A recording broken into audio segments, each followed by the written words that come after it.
Hi everyone, welcome to this new video about the UK Global Talent Visa and specifically the technician leadership criteria, like what you need to do to satisfy it. So in my previous videos, I talked about like how I got the UK Global Talent Visa, and I talked about what my tips were if you're trying to get endorsed. So in this in this video, I'm going to be focusing specifically on satisfying the technician leadership criteria. So as I mentioned earlier, technician, when they look at your application, they evaluate you in two categories. One is leader. They either think that you are a leader in an exceptional talent, like you're an exceptionally talented person. Usually those are people with more than 5 years experience. Or they give you endorsement as an exceptional promise, like you're an emerging leader. Usually if you have less than 5 years experience. What's the main difference? Like you get endorsed for exceptional talent and exceptional promise.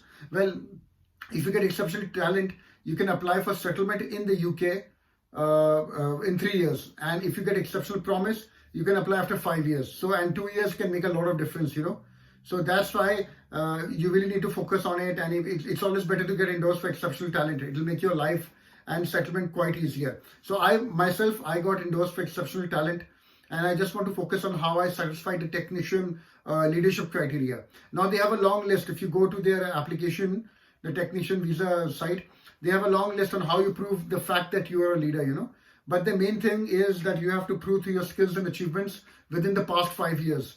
Okay? Don't show them something you've done like 20 years ago. That will be an issue, right? So within the last 5 years, and I'll give you the examples of what they want, and I'll try to link it what I did. So they asked for national or international recognition. Now you have to show that you're at the forefront of your sector by participating in conferences or seminars. I spoke at a CIO masterclass for IDC, and which is one of the examples I gave.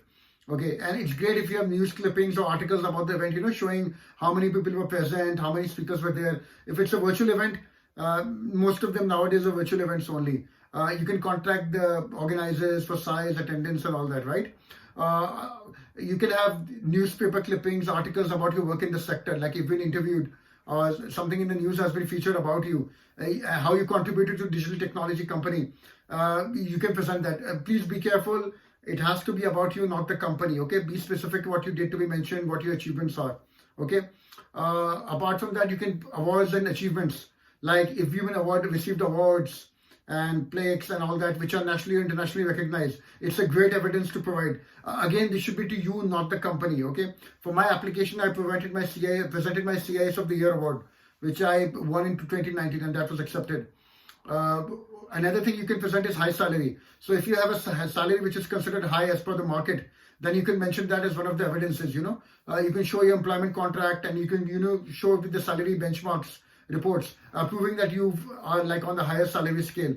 You can mention the details of any bonuses, stock options you have. Okay, all those things you can provide. One thing you can do is panels. Like if you have been part of any panels, you've been a judge and assessing stuff which pertains to the digital technology. You can do that. That's a great. I did not provide it because I did not have it, but it's a great way to show your participation in the industry. Open source contributions.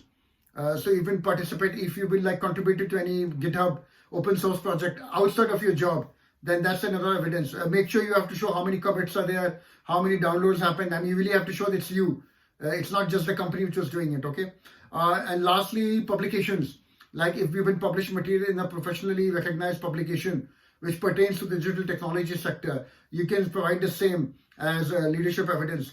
Make sure that you are the author of such publications. I actually did have a few like articles published in such thing, but I did not choose to use it in this. I chose to use it in the optional criteria, which I'll talk about later. So these are the ones I wanted to mention to you guys. If you're planning on, like if you need some help in the leadership criteria, I hope this helps you in the application for the UK Global Talent Visa, and my experience helped you out a little bit. Remember that evidence is not the only thing. It's also about how you present it to technician, which is very important, right? You need to make sure that your application contains everything is within the application itself. You're not putting links to other stuff. Make sure everything is there. Don't expect technician to do your job for you. You have to prove to them that you are exceptionally talented and you deserve like the UK Global Talent Visa.